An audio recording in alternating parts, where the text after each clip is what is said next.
मैं बादल सिंह ठाकुर हूं, खरसियां वाला। जोहार।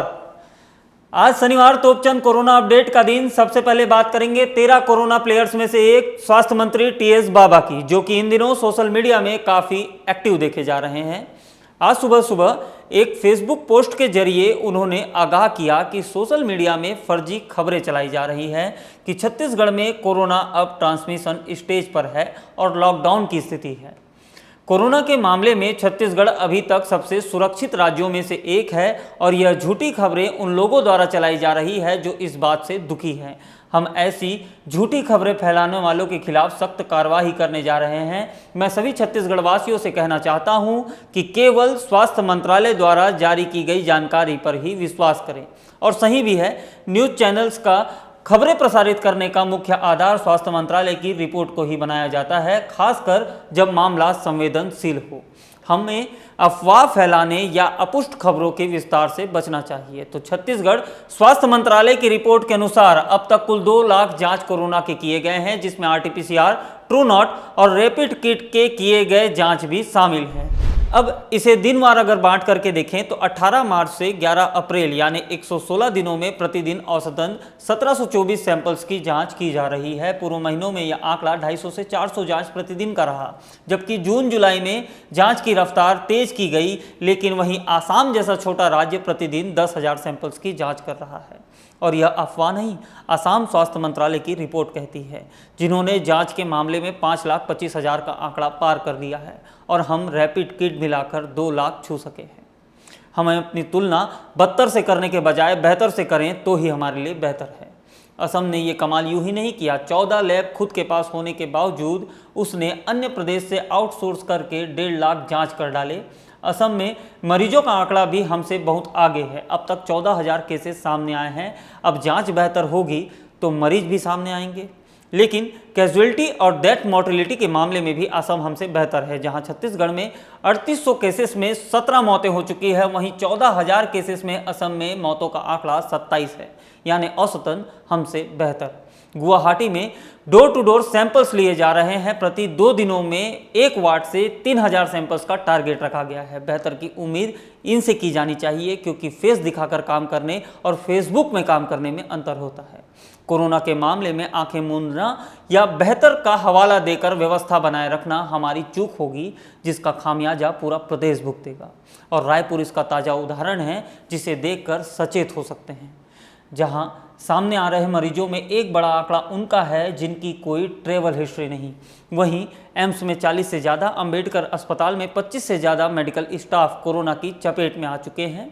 रही बात केवल स्वास्थ्य मंत्रालय की रिपोर्ट की ही भरोसा करने की, तो यहाँ 2 दिनों से स्मार्ट सिटी रायपुर की वैन सड़कों पर कोरोना सैंपल्स की जांच के लिए निकली हुई है, जबकि ICMR के गाइडलाइन के अनुसार यह तरीका शामिल ही नहीं है। वहीं छत्तीसगढ़ में स्वास्थ्य मंत्रालय को भी इसकी जानकारी नहीं। दैनिक भास्कर ने इस मामले में बढ़िया रिपोर्ट तैयार की है, जिसके अनुसार जो मोबाइल लैब इन दिनों रायपुर के सड़कों पर नजर आ रही है, वो 23 जून को ही शहर में आ चुकी थी, जबकि 4 दिन बाद इसका टेंडर लगाया गया। समय से तेज चलने वाले स्मार्ट सिटी प्रशासन इन दिनों कुछ ज़्यादा ही स्मार्ट है। वो इस वैन के संचालन के परमिशन और गाइडलाइन को भी तवज्जो नहीं दे रहा। दैनिक भास्कर से बातचीत करते हुए स्वास्थ्य विभाग की सचिव निहारिका बारिक ने कहा कि ICMR की गाइडलाइन में कहीं पर भी मोबाइल लैब जैसा कोई शब्द नहीं है। कोरोना जांच मानकों के अनुरूप भवनों में बनी लैब में ही इसकी जांच होनी चाहिए। स्मार्ट सिटी ने विभाग से इसकी संचालन की मंजूरी नहीं ली है और न ही कोई पत्र मिला है। रायपुर स्मार्ट सिटी अथॉरिटी को तोपचंद का सलाम। अब बढ़ते हैं प्रदेश के आंकड़ों की ओर। छत्तीसगढ़ का कुल आंकड़ा पहुंच चुका है 3806, जिसमें से एक्टिव केसेस 761 और 278 तो केवल रायपुर से ही हैं। केवल प्रदेश में कुल मौत का आंकड़ा 17 पहुंच चुका है। सप्ताह भर में अगर नजर डालें तो 671 नए मरीज सामने आए, जबकि 502 डिस्चार्ज भी हुए हैं। जिलेवार अपडेट की ओर चलते हैं, जिसकी शुरुआत राजधानी रायपुर से ही होनी है, क्योंकि सब पीछे छूट गए। रायपुर में कोरोना के आंकड़े थमने के मूड में नहीं दिख रहे। यहां सप्ताह भर में यानी पिछले शनिवार से अब तक 225 नए मरीज सामने आ चुके हैं, वहीं 114 डिस्चार्ज भी हुए। अब राजधानी का कुल आंकड़ा 602 पहुंच चुका है। पिछले 2 सप्ताह में औसतन 30 मरीज प्रतिदिन निकलकर सामने आ रहे हैं। इन दिनों हमारे विशेषज्ञों के बीच चिंता का विषय बने हुए हैं वो लोग जिनमें कोरोना के लक्षण दिखाई देते हैं और सैंपल लेने के बावजूद वो खुले तौर पर आम जीवन शैली में लगे होते हैं। कहने का मतलब खुद को क्वारंटाइन में नहीं करते। रायपुर में कोरोना संक्रमण फैलाव का एक बड़ा कारण यही है। वहीं बात करें स्टडी और आशंकाओं की, तो पिछले महीने हमने आपको एक रिपोर्ट बताई थी जिसे नेहरू मेडिकल कॉलेज की एक रिसर्च टीम ने तैयार किया था। उन्होंने पोस्ट लॉकडाउन को लेकर चिंता व्यक्त की थी और जुलाई महीने में कुल आंकड़ा 4000 के पार होने की आशंका भी जताई थी। यह आंकड़ा छोटा निकला। जुलाई को अभी 11 दिन ही हुए हैं और हम 3800 को पार करने जा रहे हैं, यानी लॉकडाउन हटने के बाद जिन आंकड़ों की आशंका थी उसे हमने चेस कर लिया है।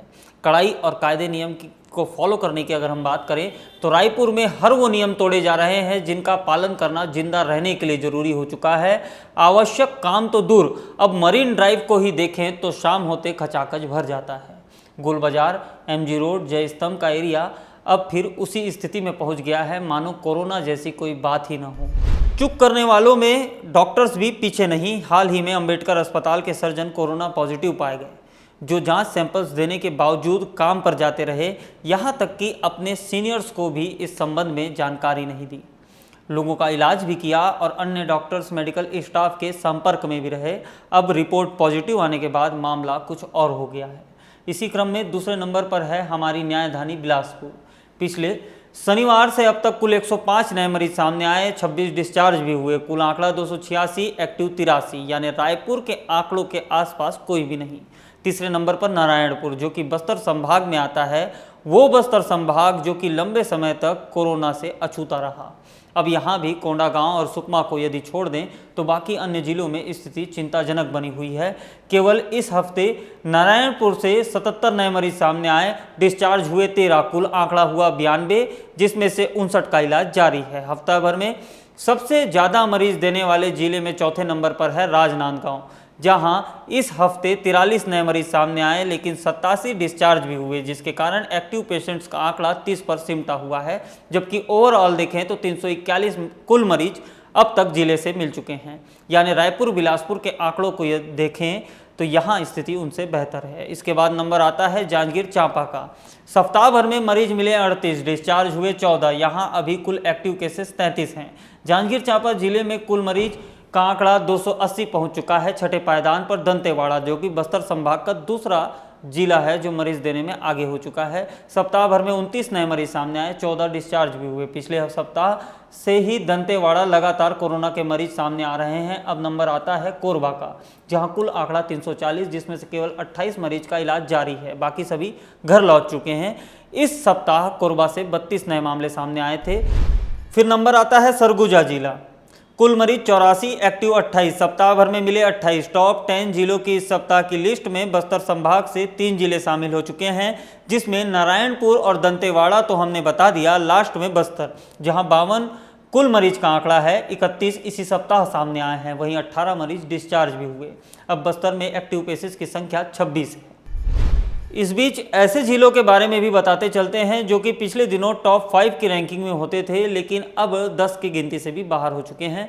उनमें हाई अलर्ट जिला दुर्ग भी शामिल है, जहां अब तक 159 मरीज सामने आए थे, लेकिन इस सप्ताह भर में केवल 3 मरीज देते हुए दुर्ग ने अपने आंकड़े समेट लिए हैं। इस लिस्ट में अगला जिला है जसपुर, जहां 190 मरीज अब तक सामने आए थे, लेकिन इस सप्ताह जसपुर से केवल 1 मरीज ही मिला। महासमुंद से सप्ताह भर में केवल 2 मरीज ही मिले।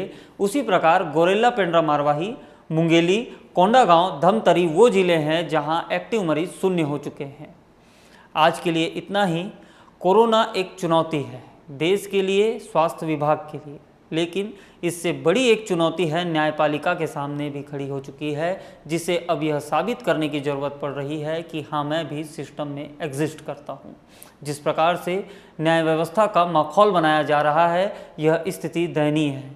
आशा करते हैं कि न्यायपालिका अपनी गिरती साख को संभालने का प्रयास करेगी, वरना ध्यान रहे अब युवा पीढ़ी भी गोली मार देने जैसे मसलों को भी खुलकर समर्थन कर रही है, जिससे भविष्य की परिकल्पना से ही डर लगने लगता है। हमें यह नहीं भूलना चाहिए कि लोकतांत्रिक व्यवस्था में न्यायपालिका का महत्व क्या है। किसी भी हिंसात्मक चीज़ों और ख़ास करके गैर कानूनी ढंग से सुनियोजित कांडों को अपने दिमाग में घर करने नहीं देना चाहिए। किसी भी एंगल से इन्हें सही नहीं ठहराया जा सकता। धन्यवाद। रोचक खबरों के लिए topchan.com को फेसबुक और ट्विटर पर फॉलो करें, यूट्यूब पर सब्सक्राइब करें।